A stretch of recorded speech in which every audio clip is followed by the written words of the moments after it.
berbagai macam kejadian yang digambarkan Rasulullah benar-benar sudah dan sedang terjadi. Tinggal beberapa sedikit lagi yang mau terjadi. Sebelumnya ada Nabi menyebutkan perang dunia pertama terjadi pas dengan apa yang digambarkan Nabi. Lalu perang dunia kedua kata Rasulullah terjadi pas dengan yang diceritakan oleh Nabi Muhammad SAW. Menunggu perang dunia ketiga lagi. Ya, perang dunia ketiga berada di sini. Perang dunia ketiga, krisis pangan di seluruh dunia, orang banyak kelaparan di mana-mana. Akibat kelaparan ini, orang akan banyak putus asa hidup dan banyak yang brutal.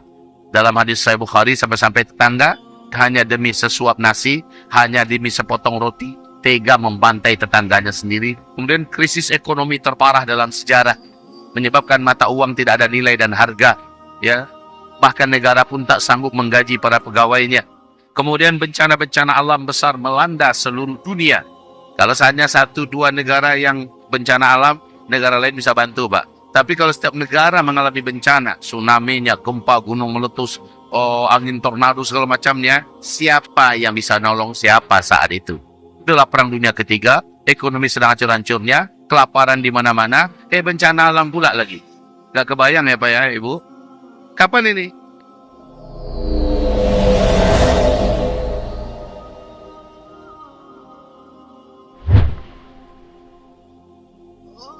Sejak bumi ini terbentang, Allah hanya menetapkan 2 peradaban saja yang ada. Peradaban jin dan peradaban manusia. Perhatikan sebentar di layar kita. Peradaban jin entah berapa lamanya. Allah yang maha tahu yang sudah berjalan. Ini peradaban jin ini. Lalu setelah itu Allah ciptakan Adam.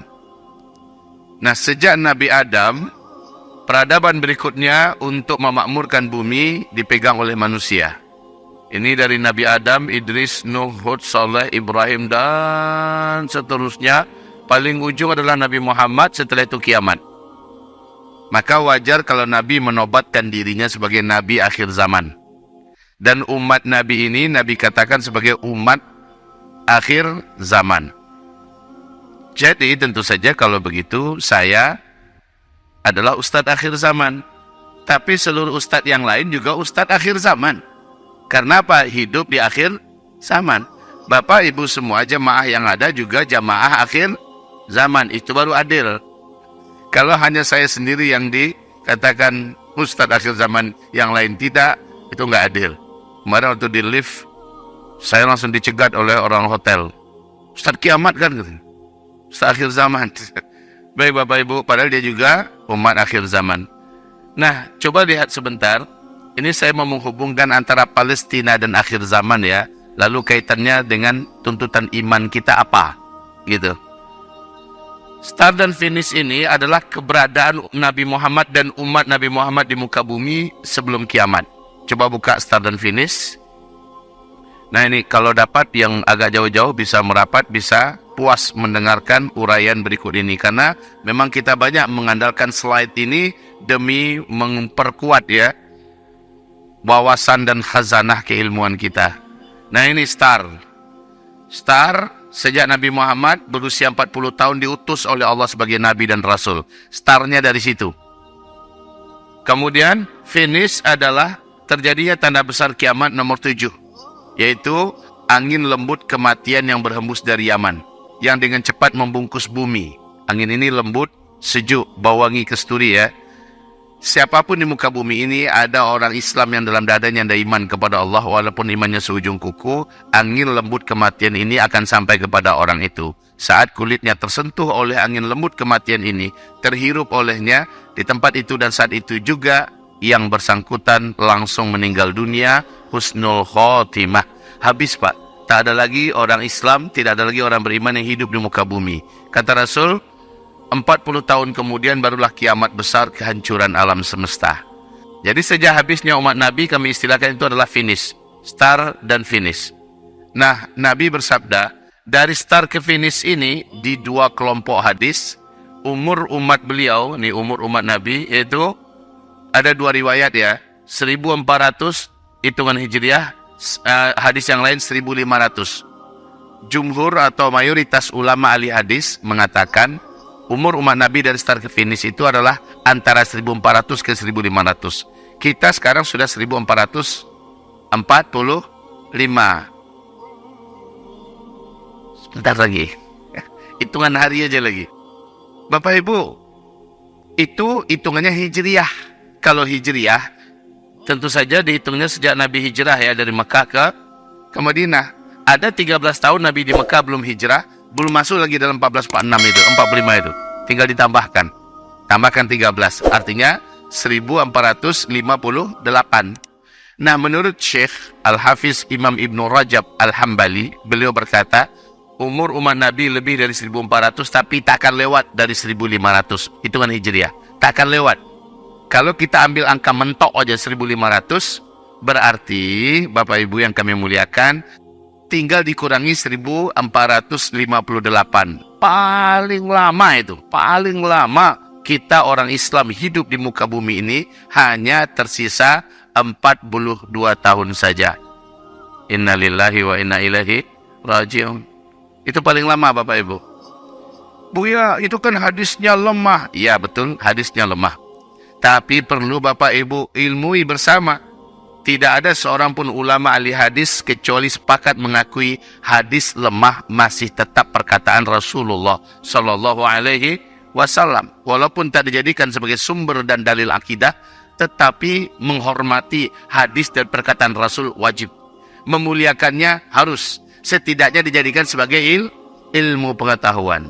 Ya, baik Bapak Ibu, hamba-hamba Allah kami muliakan. Nah, dari start ke finish, kata Nabi, kalian akan menjalani 5 fase. Yang sudah berjalan adalah fase pertama, kedua, ketiga. Ini sudah selesai nih. Ribuan tahun lamanya Islam memimpin dunia. Setelah runtuhnya khilafah Islamiyah Al-Utsmani tanggal 3 Maret 1924, sampai hari ini kita berada di fase keempat. Dan fase keempat ini pun sudah mau berakhir Bapak Ibu. Tak lama lagi kita masuk ke fase kelima. Di fase kelima, Islam akan kembali memimpin seluruh dunia. Ini janji Allah di surat An-Nur ayat 55. Bahwa kita akan kembali memimpin sebagaimana dulu Allah berikan kepada kita amanah memimpin seluruh dunia. Masya Allah ya, sekarang lagi tidak nih. Makanya pantas umat Islam dan Islam di mana-mana dibelasah. Dipijak-pijak, diinjak-injak. Ya, para penguasa yang ada, penguasa-penguasa yang diktator dan zalim. Wajar ya. Baik Bapak Ibu yang kami muliakan, di sini kita diuji dengan sedahsyat-dahsyatnya ujian. Berbagai macam kejadian yang digambarkan Rasulullah benar-benar sudah dan sedang terjadi. Tinggal beberapa sedikit lagi yang mau terjadi. Coba kita fokus di fase lihat ini, fase keempat ya. Sebelumnya ada Nabi menyebutkan perang dunia pertama terjadi pas dengan apa yang digambarkan Nabi. Lalu perang dunia kedua kata Rasulullah terjadi pas dengan yang diceritakan oleh Nabi Muhammad SAW. Menunggu perang dunia ketiga lagi, ya. Perang dunia ketiga berada di sini, yaitu setelah Palestina merdeka, setelah Baitul Maqdis merdeka, akan meletus perang dunia ketiga. Baik, setelah itu coba di zoom. Di fase keempat, Arab akan menjadi kaya raya, lalu mereka saling berlomba-lomba, berkuasa dan membangun gedung-gedung tinggi pencakar langit. Sudah terjadi belum? Sudah. Di sini Sahih Bukhari Muslim. Kemudian berikutnya kata Rasulullah, turun salju di negeri Arab. Sudah apa belum? Ya. Kemudian berikutnya, Al-Jazirah Arab kembali menjadi jahiliyah. Sudah terjadi itu belum? Sudah Pak. Bahkan dipastikan oleh Muhammad bin Salman, seluruh Arab 2025 ini menjadi Eropa baru. Semua dosa dan maksiat yang ada di Eropa, tak usah kalian cari lagi ke Eropa. Arab sudah menyiapkan. Ya, semua persiapan maksiat hari ini sudah dibuat di Arab. Baik, berikutnya Nabi bersabda, berdirinya Emirat Islamiyah yang berdaulat penuh. Tidak ada satupun negara di muka bumi yang berani mengganggunya. Ini di mana ini? Afghanistan hari ini. Emirat Islamiyah Afghanistan. Sejak 16 Agustus 2021 sampai hari ini 2,5 tahun, tidak ada yang berani mengganggu Afghanistan setelah mengalahkan 2 superpower dunia. Mengalahkan Uni Soviet dan Amerika Serikat serta NATO, Pak. 20 tahun perang kalah Amerika. Ya. Baik, ini sudah terjadi juga. Masya Allah. Masing-masing ini ada hadisnya ya. Ada hadisnya dan hadis-hadisnya sahih. Kemudian setelah itu kata Rasulullah, terjadilah letusan perang yang paling menakjubkan dan paling Allah berkahi di akhir zaman. Namanya adalah Ribat Asqalan, ya. jihad dan ribat di negeri Asqalan. Di mana Asqalan itu? Asqalan itu buka petanya. Ini yang Asqalan, yaitu daerah di atas Gaza. Ini jalur Gaza. Ini adalah Mesir, ini Rafah, kota Rafah ya. Nah, ini Asqalan. Baik. Ini yang Asqalan ya, kembali kepada fase keempat tadi. Bapak Ibu, maaf saya apa terlalu cepat ngomongnya? Apakah terlalu cepat? Oke ya, masih standar ya, alhamdulillah. Baik Bapak Ibu. Nah, setelah jihad dan ribat ini, berita besar yang akan dialami dan disaksikan seluruh umat manusia, dan ini tak lama lagi insya Allah, yaitu Al-Aqsa kembali dikuasai oleh umat Islam.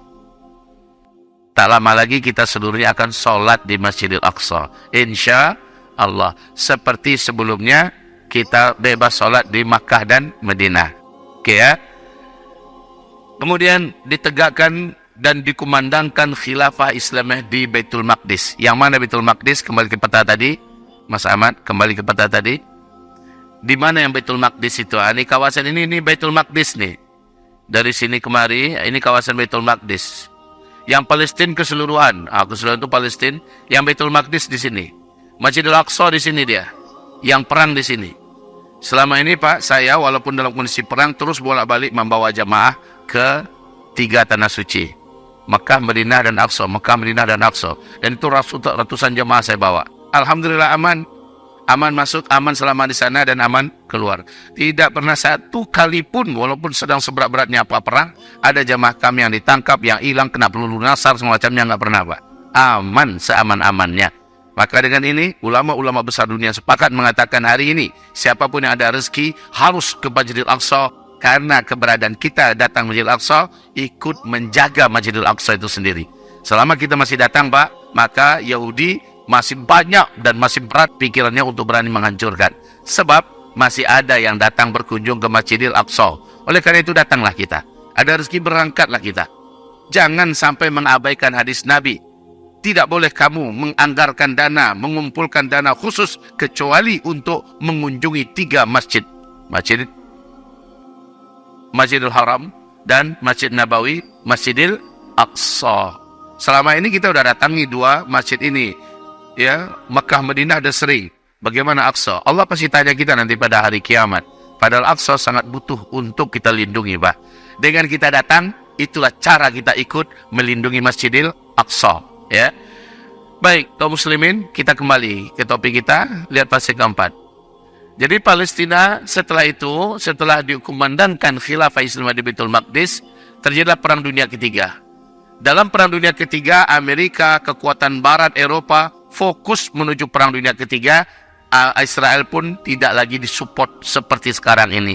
Dan setelah Palestina merdeka, terjadilah bencana-bencana besar di negeri Arab dan seluruh dunia. Ini dia yang terjadi. Perang dunia ketiga, krisis pangan di seluruh dunia, orang banyak kelaparan di mana-mana. Akibat kelaparan ini, orang akan banyak putus asa hidup dan banyak yang brutal. Dalam hadis Sahih Bukhari, sampai-sampai tetangga hanya demi sesuap nasi, hanya demi sepotong roti, tega membantai tetangganya sendiri yang dulu adalah sahabatnya, ya, karena laparnya. Kemudian krisis ekonomi terparah dalam sejarah, menyebabkan mata uang tidak ada nilai dan harga, ya. Bahkan negara pun tak sanggup menggaji para pegawainya. Sampai ke tingkat orang terpaksa harus menggunakan emas kembali sebagai mata uang, emas dan perak, ya. Kemudian bencana-bencana alam besar melanda seluruh dunia. Kalau hanya 1-2 negara yang bencana alam, negara lain bisa bantu, Pak. Tapi kalau setiap negara mengalami bencana, tsunami-nya, gempa, gunung meletus, angin tornado segala macamnya, siapa yang bisa nolong siapa saat itu? Udahlah perang dunia ketiga, ekonomi sedang hancur-hancurnya, kelaparan di mana-mana, bencana alam pula lagi. Gak kebayang ya Pak ya Ibu? Kapan ini? Kalau Palestina sudah merdeka. Kalau begitu nggak usah aja deh Palestina merdeka. Nggak bisa gitu Pak. Kita bilang nggak usah aja Palestina merdeka, bagaimanapun Palestina pasti akan Allah merdekakan. Kita tolong Palestina atau tidak, Palestina pasti Allah akan merdekakan. Ya. Kemudian mewabahnya berbagai penyakit dan kematian. Ini semua hadis-hadisnya sahih. Sayang ya, karena saya ke Batam, saya nggak bisa atau nggak sempat bawa kitab. Kami udah nulis kitab itu khusus Nubuat Akhir Zaman. Ya, fakta dan data tak terbantahkan. Kitabnya bergambar, lengkap dengan data, bukan hanya ayat dan hadis. tapi keterangan dan juga gambar-gambar, foto-foto sumber-sumber. Jadi Bapak Ibu yang kami muliakan, jadi mewabahnya berbagai penyakit dan kematian. Nggak kira-kira nih, dunia kayak apalah rasanya tuh ya. Setelah itu, perang perebutan kekuasaan, khususnya di negeri-negeri Arab Timur Tengah dan di negeri Islam, Pak. Perang perebutan kekuasaan. Besok nih, ninggal Raja Salman, lihat aja. Para pangeran-pangeran yang ada pasti akan berdarah-darah, Pak, untuk memperebutkan siapa penguasa Arab Saudi sesungguhnya. Kemudian, Israel lenyap, Amerika dan Eropa runtuh. Amin. Kalau nomor 7 ini kita banget nih, Pak ya. Amin. Semoga betul-betul ya. Dan ke-8, kerusuhan, perang, pembunuhan, chaos terjadi di mana-mana. Nah, sahabat bertanya, ngerinya hidup saat itu ya Rasulullah. Di manakah bumi paling aman yang bisa menyelamatkan nyawa kami, agama kami, harta kami, dan keluarga kami? Nabi berkata, negeri yang teraman saat itu, saat kekacauan di muka bumi terjadi adalah Syam, Palestina, kata Rasulullah. Sekarang Palestina yang paling kacau. Sekarang Palestina yang paling berdarah-darah. Tapi pada gilirannya kelak, ternyata Palestina lah tempat yang paling aman semuka bumi. Begitu Bapak Ibu.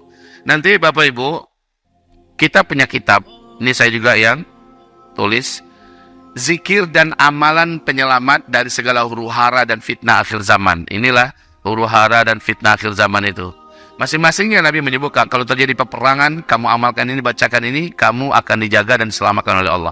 Kalau terjadi bencana, kalau terjadi ini amalan kamu, ini wiridan kamu, ini. Makanya nanti insya Allah, ini kitab akan menjadi spesial. Saya tak tahu di luar nanti ada tim kita atau tidak. Yang intinya kami sudah tuliskan kitab ini. Dikumpulkan semua amalan-amalan yang bisa menyelamatkan kita semua dari akhir zaman menurut Rasulullah Sallallahu Alaihi Wasallam. Kita teruskan. Jadi coba buka hadisnya tentang Palestina merdeka. Coba lihat Mas Aman.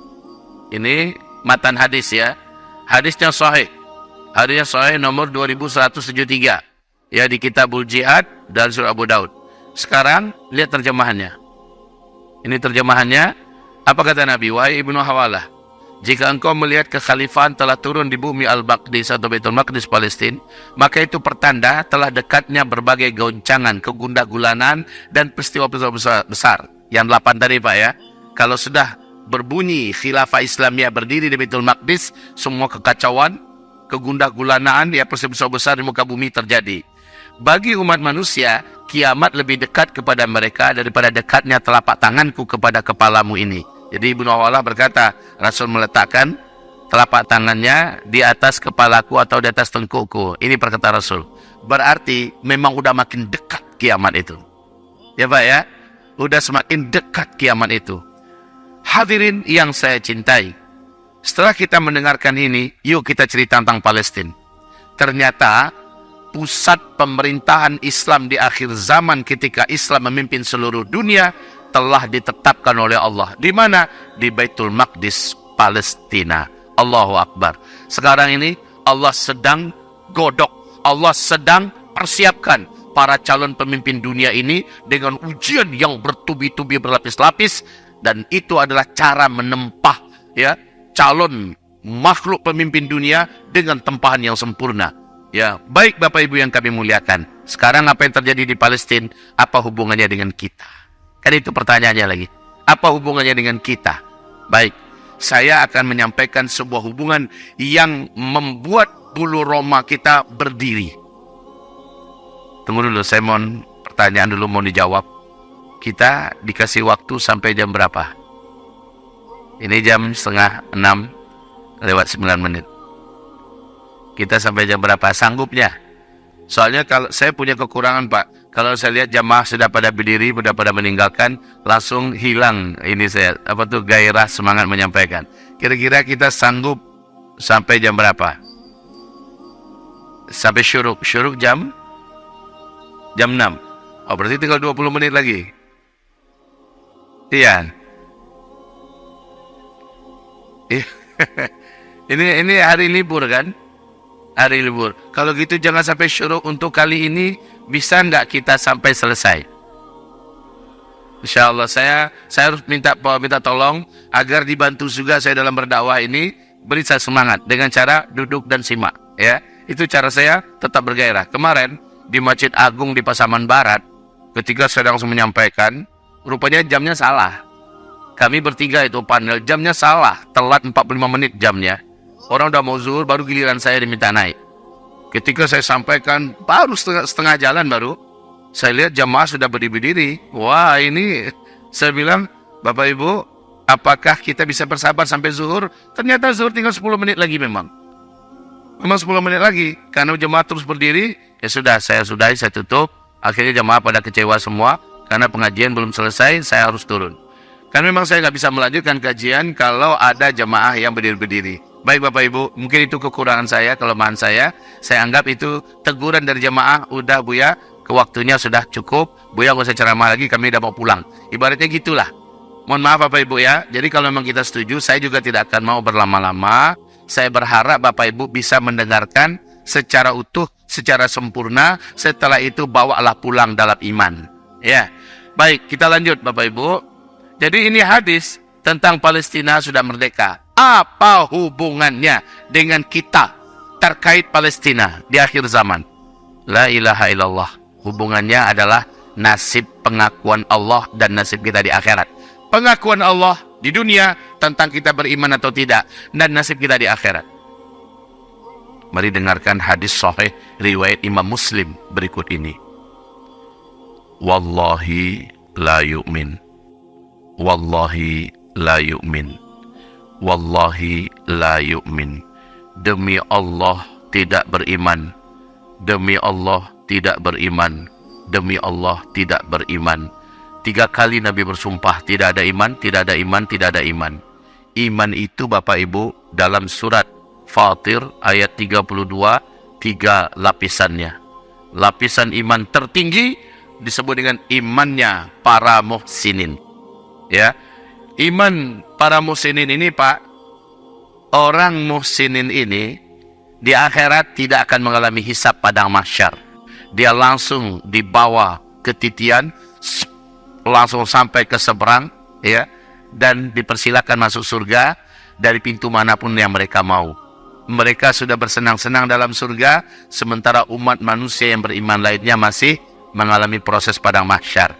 Ini imannya muhsinin, iman tertinggi. Lalu iman yang pertengahan namanya iman mukminin. Ya, siapa itu iman mukminin? Lihat ini muqtasid, yaitu orang-orang yang di akhirat, di dunia dia sudah aman, dia tidak akan diazab oleh Allah. Akhir hayatnya pasti husnul khotimah. Di alam barzakhnya Allah letakkan dia tempat transit VVIP. Ya, setelah itu di padang mahsyarnya dia mengalami proses hisab yang sangat ringan dan cepat. Setelah itu dia masuk surga tanpa merasakan satu detik pun neraka. Ya, kemudian iman yang paling bawah masih tetap beriman, namanya iman muslimin. Iman muslimin, ya. Apa itu iman muslimin? Orang ini bercampur amal solehnya dengan dosa ketika hidup di dunia. Lalu akhir hayatnya di dunia dia banyak dapat teguran dari Allah. Ya, kadang-kadang diberikan ujian dan cobaan karena kebanyakan dosa dicuci oleh Allah, kebanyakan ditegur oleh Allah. Akhir hayatnya bisa jadi su'ul khatimah. Di alam kuburnya dibelasah dan disiksa. Ya, dia padang mahsyarnya berat, panjang, lama hisapnya, lalu merasakan cucian lagi dalam neraka. Setelah bersih baru dia dikeluarkan, karena masih ada iman, dia berhak mendapatkan surga Allah. Ini adalah orang-orang beriman. Nah, iman tertinggi, iman pertengahan dan iman paling bawah ini yang disumpahi oleh Nabi, demi Allah tidak beriman, maka tidak ada iman tertinggi, enggak ada. Kemudian wallahi la yu'min, yang kedua, demi Allah tidak ada iman, kata Nabi. Wallahi la yu'min, bahkan iman paling rendah pun dia tak punya. Walaupun dia sholat 5 waktu, walaupun dia hajian dan sudah umrah tiap bulan. Ya? Tapi Nabi berkata, demi Allah tidak beriman, demi Allah tidak beriman, demi Allah tidak beriman. Para sahabat akhirnya pucat. Dan mereka bertanya kepada Rasulullah, qalu, waman ya Rasulullah? Siapa itu yang tidak beriman, tidak beriman, tidak beriman itu ya Rasulullah? Nabi menjawab, man bata syab'ana wa jaruhu ja'i' wa huwa ya'lam. Orang yang bisa tidur sementara perutnya sudah berisi. Bisa tidur karena dia punya kamar, ada tempat tidur, ada selimut. Ada rumah, di dapurnya masih ada stok makanan. Besok masih ada tempat dia bisa kerja mencari uang. Ya, masih ada angka-angka di dalam rekeningnya dan seterusnya dan seterusnya. Dia bisa tidur. Sementara dia tahu di waktu yang sama ada saudara muslimnya tidak bisa tidur karena kelaparan, tidak bisa tidur karena tidak punya tempat tidur, karena tidak punya rumah, karena tidak punya sarana hidup, karena banyak keluarganya sudah hilang. Dia tahu itu. Tapi dia tidak berbuat, dia tidak bertindak, dan dia tidak menolongnya. Demi Allah tidak beriman. Iman paling rendah pun tak ada. Dinafikan ketiga iman ini. Nah, hari ini, siapa sih orang Islam di muka bumi yang tidak tahu apa yang sedang diderita saudara muslim kita di Palestina, Pak? 2 juta orang manusia sudah dipaksa ngungsi, sudah tidak punya rumah. Itu pun di atas tenda-tenda mereka juga masih diserang, dibakar hidup-hidup oleh Zionis terlaknat. Makan mereka terlantar, minum mereka nggak jelas. Tempat usaha sudah dihancurkan. Semua gedung-gedung, toko-toko, semua pasar musnah. Semua kebun-kebun dibakar. Hewan ternak juga dibantai. Ya, wahai kaum muslimin, kita di Indonesia masih hidup santai. Bagaimana? Apakah kita mau mendapatkan pengakuan? Kalau mau, tolong saudara Palestina kita. Dan nolongnya nggak bisa sesekali. Bapak Ibu, saya contohkan ini. Bapak Ibu kirim anaknya ke Al-Azhar University di Kairo. Kira-kira tiap bulan Bapak Ibu kirimkan nggak belanja? Kirimkan nggak belanja? Anak kita ada di Kairo nih, lagi kuliah. Pasti tiap bulan kita kirim $200. Tabung lagi, kirim lagi. Tiap bulan, tabung lagi, kirim lagi. Itu pertanda dia anak kita. Ada kepedulian kita. Ya. Nah, sekarang kalau memang itu saudara muslim kita, mereka bukan malaikat ya Bapak Ibu. Sekali 2 kali makan cukup untuk seumur hidup mereka. Enggak bisa gitu. Mereka kan udah gak punya usaha lagi. Semua tempat usaha mereka hancur, dimusnahkan. Sementara mereka masih hidup, berarti mereka benar-benar bergantung kepada orang-orang beriman di muka bumi untuk agar mereka masih tetap berlanjut hidup. Nah, disinilah Rasulullah menyebutkan hadis di riwayat Imam Ahmad, dinyatakan sahih Imam Bukhari dan Muslim. Allah memanggil setiap hambanya pada hari kiamat. Di pada mahsyar, Pak, Allah panggil kita, Bu. Apa kata Allah? Hai hambaku, sini. Lalu disidang kita oleh Allah. Aku dulu di dunia kelaparan, kenapa kau tidak datang memberi aku makan? Aku dulu di dunia sakit, kenapa kau tak datang merawatku dan memberi aku obat? Aku dulu di dunia dizalimi, menderita babak belur. Kenapa engkau tidak datang membelaku, menolongku? Setiap hamba, kata Rasulullah, menjawab nanti dengan bingung. Ya Allah, engkau Rabbul Alamin, Sang Maha Penguasa, Maha Perkasa, Maha Kaya. Bagaimana mungkin engkau bisa sakit, ya Allah? Bagaimana mungkin engkau bisa lapar? Bagaimana mungkin engkau bisa dizalimi?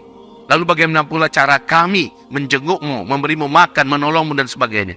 Allah baru menjawab, apakah engkau tak dengar ketika engkau di dunia? Apakah engkau tak tahu dulu ketika engkau masih hidup di dunia? Ada hambaku di tempat lain yang kelaparan. Wajib bagimu memberinya makan.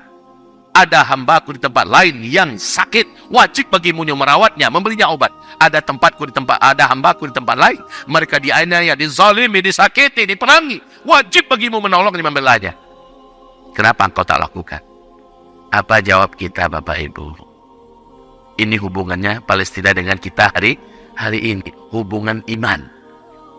Wallahi la yu'min. Wallahi la yu'min. Wallahi la yu'min. Sampai di sini faham Bapak Ibu? Sampai di sini faham? Ketahuilah Bapak Ibu yang kami cintai. Kami berduka dan kami mendoakan. Apa kata beliau? Salam kembali untuk saudara muslim kita di Indonesia. Demi Allah, Muslimin di Indonesia di hati kami lebih kami cintai dan lebih dekat di hati kami daripada bangsa Arab sendiri. Arab telah menelantarkan Palestina, tapi kalian jauh di sana sangat peduli dengan kita. Demi Allah, di akhirat kelak kami bersaksi untuk kalian di hadapan Allah. Masya Allah. Dan sampaikan kepada rakyat Muslim Indonesia, semua doa kalian dan bantuan kalian Allah telah sampaikan ke tangan kami. Terima kasih banyak, Allah yang membalasi kalian. Lalu setelah itu kita buat kerjasama, Pak. Kerjasamanya apa? Semua apa yang bisa kita himpun dari kita akan langsung serahkan ke otoritas Provinsi Jalur Gaza. Di mana situ ada sayap militer, ada sayap politik, ada sayap ekonomi, ada sayap pendidikan. Jadi kita amanahkan pada mereka melalui jalur al-idarah al-ammah liz-zakat. Maka kita buat hitam di atas putih. Oleh karena itu Uzma Care hadir untuk Palestina langsung dengan otoritas pemerintahannya. Jadi ketika kita serahkan dana hari ini Pak, besok pendistribusiannya langsung divideokan, difotokan, dikirimkan kepada kita. Dan kita kirimkan kepada jamaah-jamaah yang ikut menitipkan kepada kita Pak. Jadi kaum muslimin yang kami muliakan, Uzma Care Palestina ini kami bangun, kami dirikan hanya untuk Palestina. Kalau Palestina sudah bubar, ini kita bubarkan. Karena tekad kami adalah selama Palestina belum merdeka, kami takkan pernah berhenti. Sampai-sampai begini Bapak Ibu, saya sekarang ini sedang membangun masjid di pondok pesantren. Alhamdulillah, ya, masjid di atas 1000 meter tanah, sudah pondasinya, ada tiang-tiangnya udah berdiri semua. Tapi terjadilah perang Tufanul Aqsa di Palestina. Sejak itu saya berhenti dulu pembangunan, jangan dilanjutkan. Bahkan pondok pesantren yang juga butuh kelas-kelas baru dan lokal-lokal, ya asrama, saya katakan nggak ada pembangunan. Saya mau fokuskan seluruh hidup saya, seluruh umur saya untuk menyapa umat di mana saja agar membawa mereka menjadi jembatan untuk Palestina. Sebelum Palestina merdeka, saya tidak akan pernah berhenti. Begitu Pak. Jadi tekad saya sampaikan pada manajemen dakwah. Kalau di tempat di mana saya diundang bisa menjadi jembatan untuk Palestina, dari umat untuk Palestina, saya akan datang ke sana. Tapi kalau tidak, cari di mana masjid yang memang menyediakan, mempersilahkan untuk menjembatani antara kita dengan Palestina. Maka bismillah. Begitu Pak. Jadi sahabat-sahabatku, saudara seiman, coba perhatikan sekarang Mas Ahmad. Sejak November ya, bagaimana titipan umat kepada kami telah kami salurkan yang pertama ini. Ya, ini pemberian dana cash dan beberapa emas juga, anting-anting, kualung segala macamnya. 250 juta. Berikutnya yang kedua di Istanbul 24 Februari 2024, 500 juta. Yang ketiga, penyerahan ketiga, nah ini dia di Jakarta 23 Maret 2024 ya, 500 juta. Kemudian beliau ini yang ditemui oleh Yusuf Kala, beliau ada perwakilan untuk Asia Tenggara ya dari Palestina. Baik, berikutnya penyerahan keempat 1 miliar 26 juta. 60 dolar 223 25 ya, silakan berikutnya. Jakarta 24 Mei 500 juta. Insyaallah taala 3 hari lagi dari sekarang kami akan menyerahkan yang ke-6 ya, 550 juta. Nah, kalau ada yang mau nitip nanti bisa titip dengan kami, karena setelah penyerahan ini besoknya mereka langsung ya mempublikasikan, mendistribusikan. Tapi pesan kami kepada mereka adalah 10% untuk kemanusiaan, 10% untuk perjuangan, untuk perlawanan. Begitu Pak, karena bagi kita Palestina sedang membutuhkan bantuan dari sisi kemanusiaan dan dari sisi penghalauan penjajah. Ibarat kita dijajah nih oleh Belanda Pak. Yang dibutuhkan oleh orang Indonesia apa? Membantu agar manusia yang hidup tetap terjaga hidup dan agar yang sedang berjuang bisa melanjutkan perjuangan. Jadi yang kita geluti hari ini fokus lebih besar kepada menopang para pejuang Palestina menghalau dan mengusir penjajah. Nah, Bapak Ibu yang kami cintai, ini beda kita dengan NGO-NGO Muslim yang amanah lainnya. Yang mereka lakukan sudah benar, luar biasa. Yang kita salurkan selama ini rata-rata adalah bantuan kemanusiaan. Semoga Allah terima semuanya. Amin. Ada sih 1-2 NGO yang nakal, tapi kita abaikan saja itu. Masih banyak yang amanah dan kuat dan telah betul-betul menyalurkan bantuan kita. Tapi rata-rata bantuan itu untuk kemanusiaan. Padahal Palestina membutuhkan 2 model bantuan, yaitu bantuan kemanusiaan dalam rangka menjaga orang hidup tetap senantiasa bisa lanjut hidup. Di sisi yang lain, mereka prinsipnya selagi kami masih hidup, kami akan terus berjuang. Kami akan terus halau penjajah sampai Palestina merdeka, sampai Masjidil Aqsa kembali bebas, sampai umat Islam seluruh dunia bisa sholat di Masjidil Aqsa. Kewajiban memerdekakan Masjidil Aqsa sebenarnya kewajiban setiap kita, Pak. Tapi mereka berkata, kalian tetap di kampung halaman kalian. Kalian doakan saja kami. Tolong kami dengan 5 cara berikut ini. Coba dibuka. 5 cara agar kita bisa menolong Palestina. Semuanya ini sangat mungkin kita melakukannya. Kalau masih mau diakui ada iman dalam dada kita, Pak, lakukan ini. Jangan abaikan. Pertama, doa. Siapa yang tidak bisa berdoa? Semua kita. Ajak ya para guru-guru, para khatib-khatib, imam-imam di masjid, lakukan kunut nazilah, dosen-dosen, pimpin, ajak berdoa. Oke, sedang sakit, menunggu berbuka, menunggu pesawat, ya, sedang safar, berdoalah untuk Palestina. Ini D yang pertama, 5D ya. D yang kedua, dakwahkan. Sampaikan apa yang sedang berlaku, sedang terjadi di Palestina. Siapa sebenarnya Israel?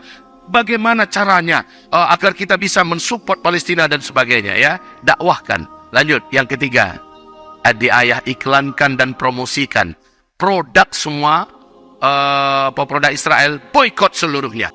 Hari ini Pak, rakyat negeri-negeri kafir yang dulunya pemerintahnya mensupport Palestina ditekan oleh rakyatnya, turun ke jalanan, mereka demo agar pemerintahnya menghentikan bantuan untuk Israel, dan mereka semuanya sepakat boykot produk Israel. Ya, Starbucks nggak boleh lagi ada, KFC jangan lagi dibeli, semua produk Amerika juga diboykot Pak, di Timur Tengah, di mana, di Afrika, di Eropa, bahkan di Amerika sendiri. Dunia menentang hari ini kejahatan yang dibawa oleh Israel. Jadi ini kita publikasikan, kita promosikan produk-produk Israel di apapun yang ada di Indonesia. Jangan sampai ada orang Islam yang beli. Apalagi Majelis Ulama Indonesia sudah mengeluarkan fatwa nomor 83 2023. Isi fatwanya, haram bagi umat Islam membeli semua produk Israel, ya. Apakah itu di bawah Unilever, di bawah Danone, di bawah apa saja perusahaan mereka, jangan coba-coba beli lagi. Kalau kita masih beli Pak, haram, walaupun zatnya halal, karena kita dianggap ikut membantai saudara kita di Palestina. Oke Pak, Ibu, pastikan Bapak Ibu sepakat tidak ada lagi masuk barang-barang milik Israel, produk Israel ke rumah-rumah kita. Jangan ada uang kita keluar lagi ke sana. Begitu juga rame-rame kita ziarah ke Aqsa. Rame-rame, aman Pak, Bapak Ibu, aman.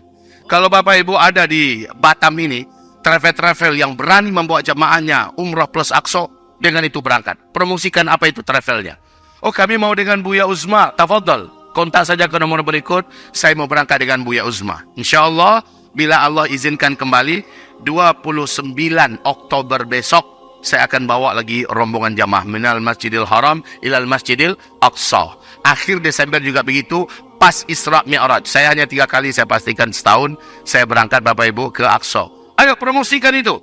Kemudian semua link-link sesat, toko-toko sesat pro-Israel, sebarkan apa itu linknya, siapa itu tokonya, agar umat tidak membuka situsnya, agar umat tidak mengunjungi linknya ya.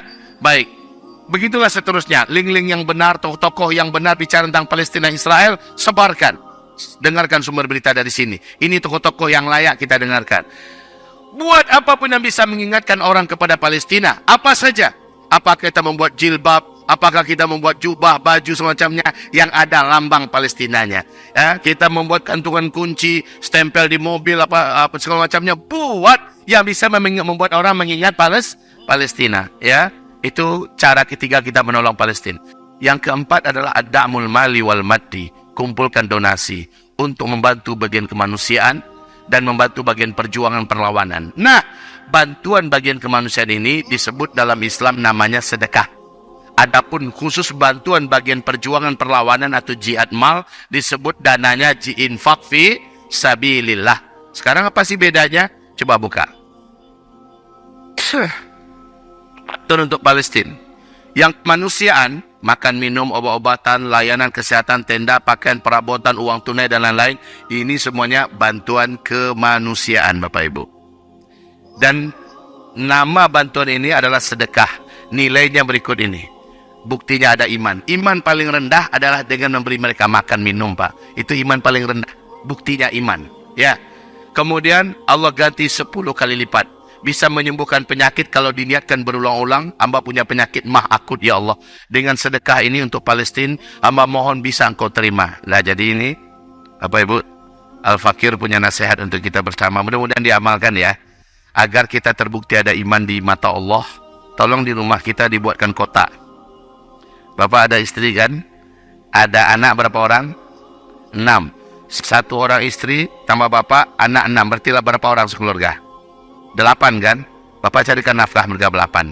Maukah Bapak Ibu ya, setiap kita nih di rumah kita siapkan satu kotak, namanya kotak sedekah kemanusiaan untuk Palestina. Aku ambil satu orang saudara Palestinku yang masih hidup, aku jadikan tanggungan dalam keluargaku. Minimal makan minumnya, Pak. Kalau Bapak sarapan pagi, masukkan harta untuk makan pagi buat saudara Palestina kita satu orang. Ini makan pagimu saudaraku. Anggaplah sarapan pagi kita 6.000. 6.000 ya. Lalu kalau kita makan siang, masukkan lagi. Ini untuk makan siang wahai saudara Palestinku. Berapa sih makan siang kita? Kira-kira anggaplah 12.000 ya. Masukkan 12.000. Nanti makan malam. Berapa makan malam kita? Ya, anggaplah makan malam kita hanya 7.000 atau 10.000 lah ya. Masukkan 10.000. Lakukan setiap hari. Akhir bulan keluarkan. Akhir bulan keluarkan. Anggaplah baru terkumpul 25.000 satu hari. Ya, atau 20.000 satu hari. Kalau adalah kita lakukan itu, maka satu bulan sudah 600.000. Kirimkan ke NGO Muslim yang amanah, yang selalu mengantarkan bantuan ke sana. Kirimkan. Biar Allah saja mencatat siapa orang yang kita pilih itu. Apakah dia anak yatim, apakah dia janda, apakah dia orang tua. Pokoknya saudara Muslim kita. Bisa nggak Bapak Ibu masukkan? Jadilah kita ansor hari ini. Muhajirinnya mereka. Masukkan di keluarga kita, buat kotak, namanya kotak kemanusiaan, ya, untuk saudara Palestinku. Oke? Nah, karena ini adalah penyembuh segala penyakit, niatkan ya Rabb, hamba punya penyakit, anak hamba punya penyakit. Dawu mardakum bis sadaqat. Semua penyakit kamu pasti Allah sembuhkan dengan sedekah. Sedekah, niatkan itu. Pasti Allah sembuhkan. Lihat, ketika limit harta kita dalam sedekah menurut Allah sudah layak untuk disembuhkan penyakitnya, pasti Allah angkat penyakit itu, Pak. Hadis Sahih Bukhari Muslim. Berikutnya, membuka segala pintu pertolongan Allah. Tolong saudaramu yang susah, kesusahanmu Allah yang akan tolong.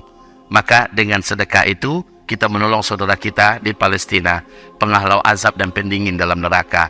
Kalau Allah masukkan salah seorang kita, na'udzubillah, ke dalam neraka, ternyata kita pernah sedekah untuk menolong kemanusiaan di Palestina, Pak, Allah akan halau api neraka itu dari kita dengan sedekah itu.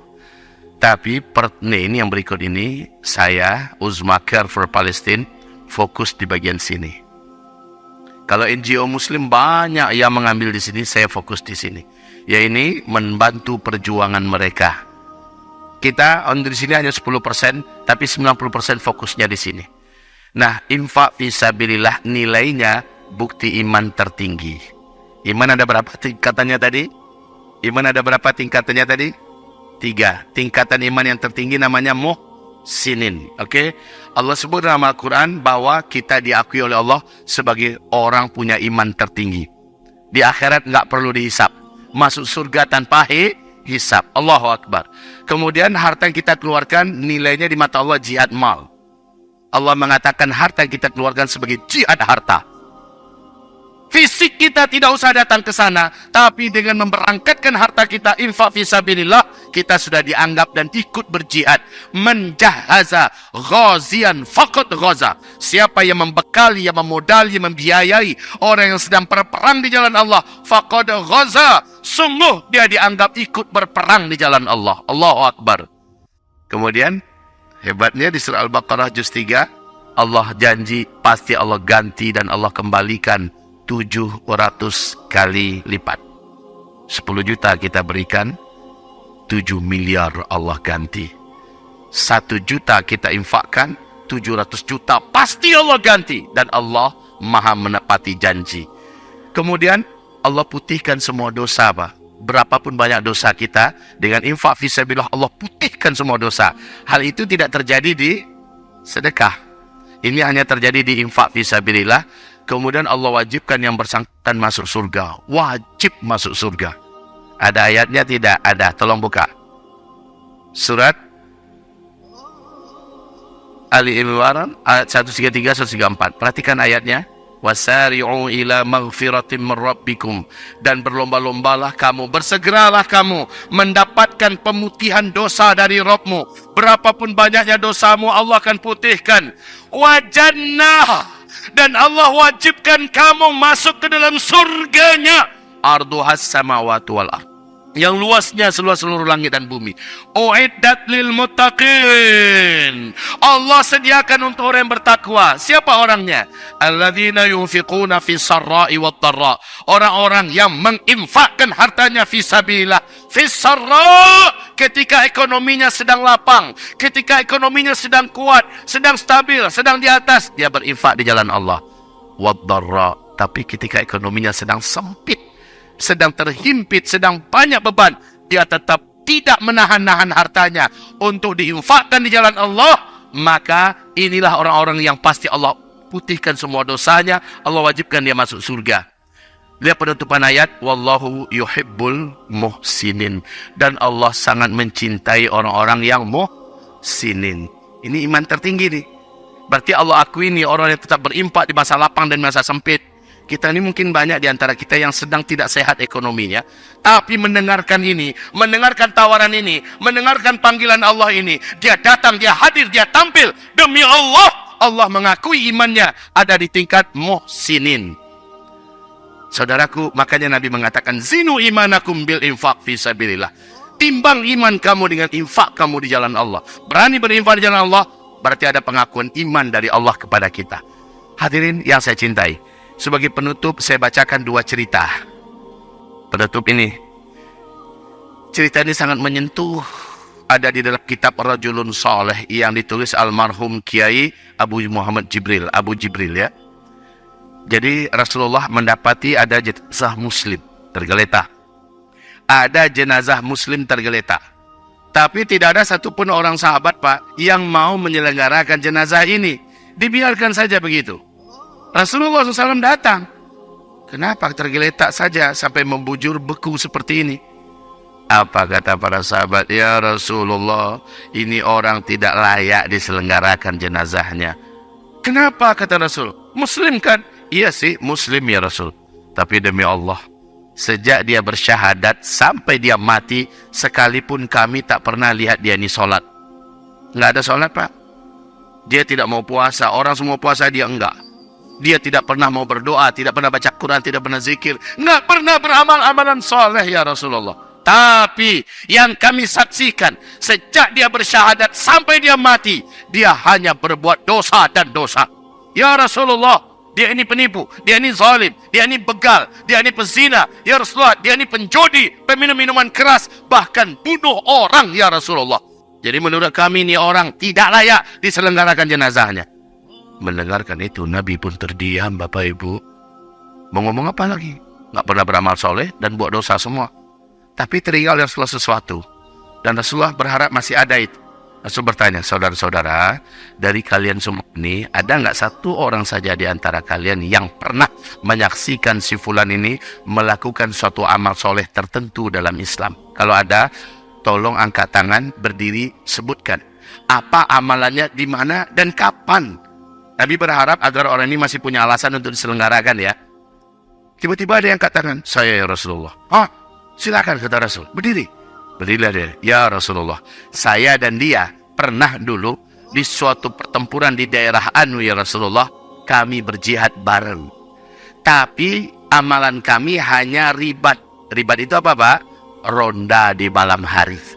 Ya, mengintai, menggerak-gerik musuh. Lagi ngapain musuh? Untuk diinfokan segera kepada kaum muslimin. Tapi amalan ribat itu hanya ada di medan jihad. Berarti dia ikut jihad, kan gitu intinya. Tapi hanya sampai terbit matahari ya Rasul. Setelah matahari terbit, dia pun menghilang. Tak tahu kemana. Mendengarkan itu berubah mimik Rasulullah, besar biji batanya. Dan Rasulullah langsung menyingsingkan lengan bajunya. Lalu apa kata Rasulullah? Rasul langsung yang akan menyelenggarakan jenazahnya. Melihat Rasulullah dengan tangannya yang suci dan mulia ingin menyelenggarakan jenazah, seluruh sahabat berlomba-lomba mendampingi Rasulullah, dimandikan, dikapani, lalu disolatkan. Semuanya Nabi yang pimpin. Saat akan dimasukkan ke liang lahatnya, Nabi yang turun ke dalam lubang. Satu orang sahabat juga turun, langsung menyambut jenazahnya. Ketika akan diletakkan di liang lahat, apa kata Rasulullah? Ashabuka, seluruh sahabat-sahabatmu, yashhaduna alaik, mereka semua bersaksi atas engkau, annaka min ahlin nar, bahwa engkau adalah penduduk neraka. Wa ana, sementara saya, asyhadu laka, saya bersaksi untuk engkau, annaka, bahwa sesungguhnya engkau min ahlil jannah, engkau adalah penduduk surga. Ya Allah, sekali aja Pak dia ikut dalam jihad ini, Allah ampuni semua dosanya. Allah wajibkan dia menjadi ahli surga. Sekarang kita Bapak Ibu, kita ini kebanyakan amal soleh atau masih sedikit amal kita? Jawab Bapak Ibu. Oke, betapa kita jujur ya Pak ya. Lalu jawab lagi, dosa kita kira-kira masih sangat sedikit atau sudah sangat banyak? Jalan kita untuk diputihkan oleh Allah, ikutlah dalam peperangan yang sedang terbuka saat ini pintunya untuk kita. Dan perang yang paling diakui dunia oleh ulama seluruh dunia adalah di Palestina. Kita tak usah fisik kita ke sana, kita ikutkan saja panggilan Allah. Berinfaklah kita di jalan Allah ya. Di waktu ekonomi kita lapang atau sempit, maka semua dosa kita dijamin oleh Allah diampuni, dan kita diwajibkan menjadi ahli surga. Bukan pula setelah ini, setelah kita berinfak, habis itu sholat gak perlu lagi. Enggak lah kayak gitu ya.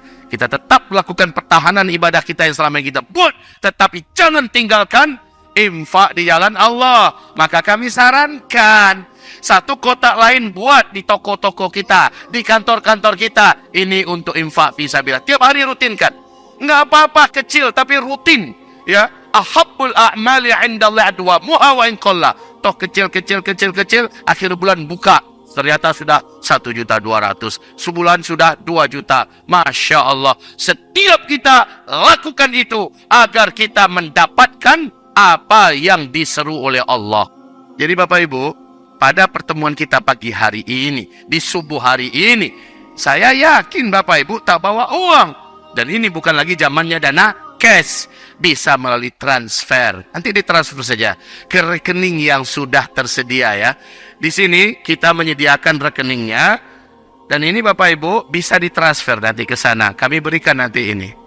Tafadhol. Yang penting Bapak tampil seperti yang Rasulullah buat. Rasulullah SAW berkata, saudara-saudara, besok kita penggalangan infak fisabilillah buat jihad di daerah Anu. Malam ini kalian berunding suami istri. Apa harta terbaik kalian yang akan kalian infakkan buat perang di jalan Allah? Berundinglah masing-masing, di malam harinya bisik-bisik. Dan Umar bin Khattab berkata, ini momennya saya akan kalahkan Abu Bakar. Saya akan infakkan 1/3 dari total harta saya. Saya berharap besok Abu Bakar kalah. Kata Umar, besoknya kumpul. Bapak-bapak, ibu-ibu udah siap nih? Udah, kata mereka. Siapa duluan? Siapa yang akan berinfak? Berapa? Maju, kata Rasulullah. Maka Umar dulu angkat tangan. Umar, ini beda ya Pak ya. Antara sedekah dengan infak beda. Kalau infak mesti terang-terangan. Kalau sedekah boleh sembunyi-sembunyi. Bahkan lebih afdol sembunyi-sembunyi. Tapi kalau infak fisabilillah tidak. Karakter infak itu adalah terang-terangan. Karena jihad juga terjadi terang-terangan. Jadi kata Rasulullah, siapa yang duluan mau bangkit? Umar duluan angkat tangan. Maju Umar. Berapa kamu berinfak? Ya Rasulullah, doakan saya. Saya menginfakkan 1/3 harta saya untuk jalan Allah. Disalami oleh Rasulullah. Dan Rasul mendoakannya. Siapa lagi? Kata Rasulullah. Abu Bakar. Abu Bakar maju. Kamu berapa Abu Bakar? Ya Rasulullah, karena saya tidak punya tanggung lagi dan beban lagi, anak-anak saya sudah pada jadi. Ya Rasulullah, saya infakkan di jalan Allah seluruh harta saya. Menggigil langsung Umar bin Khattab. Ya, gemetaran Umar. Apa kata Umar? Demi Allah saat itu saya sadar, sampai kapanpun saya tidak akan pernah bisa mengalahkan Abu Bakar. Ya, siapa lagi kata Rasulullah? Utsman angkat tangan. Kamu berapa infaknya? 1/2 dari harta saya Rasulullah. Siapa lagi? Saya 1/8 ya Rasulullah. Siapa lagi? Nanti giliran ibu-ibu, penuh tabungan itu Pak. Emas, cincin, permata, semua yang berkasiban mereka berikan. Ini namanya infak fisabilillah. Nah ini, di subuh hari ini, kan kita sudah tahu ya, 2 orang malaikat turun kepada setiap kita. Yang satu mendoakan, ya Allah, bila dia menginfakkan hartanya hari ini, ketika ada panggilan begini, berkahi seluruh hartanya. Dan tambah ganti untuknya lebih baik, lebih banyak. Yang lain berdoa lagi, ya Allah, bila dia tahan-tahan infak untuk menolong agamamu, ya Allah, hancurkan semua hartanya. Jadi kaum muslimin, Bapak nanti maju ke depan, kita bersaksi bersama-sama, ikutlah bergabung di dalam membantu jihad Palestina, perjuangan Palestina, sampai Palestina merdeka, sampai Masjidil Aqsa bebas. Bapak berinfak di jalan Allah, mudah-mudahan tidak hanya satu kali ini. Ada nomor rekeningnya, transfer ke sana. Datang ke depan, kami akan bersalaman, kita semua saksikan, kita doakan. Ya Allah, orang ini ikut berinfak. Hitung dia sebagai mujahid yang memerdekakan Palestina dan Masjidil Aqsa. Alirkan semua pahala para mujahid untuknya, ya Allah. Dan dengan infaknya ini, putihkan semua dosa-dosanya, ya Allah. Dan catat dia sebagai penghuni surgamu. Itu kita doakan. Berkahi hartanya, berkahi seluruh usaha dan keluarganya, anak keturunannya. Dan seterusnya, setelah itu, duduk di sana, ada tim kami yang akan mencatat nama Bapak dan nomor kontak. Nomor kontak ini gunanya bagi kami adalah ikut mengingatkan atau melaporkan semua progres. Oh, kami sudah serahkan, ini fotonya, ini videonya, ini dokumentasinya. Lalu setelah itu setiap perkembangan akan kami berikan. Bahkan sesekali kami ajak untuk Zoom dakwah kita, perkembangan terkini tentang Palestina, dunia akhir zaman dan sebagainya. Oke, Bapak Ibu yang kami cintai, sekarang siapa di antara kita yang akan maju duluan dengan cara cukup komitmen, ya, lalu ditransfer. InsyaAllah ta'ala kami berkomitmen akan mengantarkan titipan Bapak Ibu ini, infak fisabilillah untuk Palestina. Selama saya masih hidup, selama Palestina belum merdeka, saya berkomitmen untuk meninggalkan semua urusan yang lain, urusan dunia, bahkan pesantren pun saya tinggalkan demi bisa menjembatani umat ini untuk Palestina. Silakan siapa duluan dari Bapak Ibu kami, nanti kami akan kalungkan ini kepada beliau, kita kalungkan. Masya Allah, maju dulu, pemuda saleh seperti ini kita harapkan banyak yang tampil di akhir zaman. Semoga Allah muliakan. Berapa infaknya insya Allah? Masya Allah, semua isi rekeningnya beliau infakkan. Takbir! Allahu Akbar, takbir! Takbir! Ya Allah, semoga Allah terima dan ganti dah lebih banyak, lebih berkah ya Allah. Aminkan semua ya. Ini saya hadiahkan untuk beliau. Buku saya ini yang penangkal dari petaka dan huru-hara akhir zaman. Dipegang saudaraku. Tolong, ini contoh doanya. Aminkan semua. Salaman. Ajarakallah fima ataita wa baraka fima abqaita. Barakallah fika wa fi malika wa ahlika fid dunya wal akhirah. Ya Allah, hamba-Mu ini mengeluarkan seluruh yang ada dalam rekeningnya untuk membantu perjuangan Palestina. Terimalah dari beliau ya Allah. Ya Allah, gantilah dengan lebih baik, lebih banyak dan lebih berkah sesuai janji-Mu. Ya Allah, berkahilah berikutnya dari hartanya, keluarganya, anak keturunannya, dan seluruh usaha dan amalnya ya Allah. Ya Rabb kami, dengan infak fisabilillah ini, beliau berhak tercatat sebagai pejuang kemerdekaan Palestina dan Masjidil Aqsa. Ya Allah, jadikanlah infak fisabilillah beliau ini ya Rabbal Alamin menutupi dan membersihkan semua dosa-dosa yang pernah dibuatnya dalam hidupnya. Ya Allah, jadikanlah setelah ini beliau dalam bimbingan-Mu di atas ketaatan, ketakwaan ya Allah, dan hadiahi beliau akhir hayat husnul khotimah. Alirkan pahala para pejuang, para mujahidin di Gaza, Palestina buat beliau ya Allah. Ya Allah, bebaskan beliau dari beratnya urusan alam kubur. Ya Rabbana, ringankan hisab beliau di hari kiamat dan letakkan beliau dalam surga-Mu yang tertinggi. Allahumma amin, amin, amin ya Allah. Ya Arhamar Rahimin, semoga Allah terima. Semoga Allah terima. Allahumma shalli ala sayyidina Muhammad. Catat dan kontak diberikan sama beliau ya. Saya tak tahu berapa jumlah harta beliau ada di rekeningnya. Hanya Allah yang Maha tahu, dan Allah pasti kabulkan doa tadi untuk beliau. Silakan ke sana ya. Sama Pak Saifullah, Bang Abid mungkin bisa satu lagi. Jadi boleh maju nanti ke depan.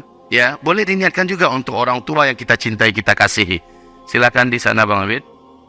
Mari, siapa lagi berikutnya yang maju berinfak untuk Palestina? Tafadhal, Masya Allah. Saudaraku, apa kabar? Masya Allah, rindunya lama tak jumpa. Sehat ya? Alhamdulillah. Ini ikut di infak fisabilillah Palestina? Berapa insya Allah? 500.000 kita terima saja Pak. Ini juga harta tapi teruskan ya. Jangan berhenti sampai di sini. Bismillah. Semoga Allah terima. Dan nanti kita doakan biar cepat waktunya. Silakan didaftarkan saja dulu. Silakan yang lain. Siapa lagi? Maju Bu. Silakan Ibu. Takbir.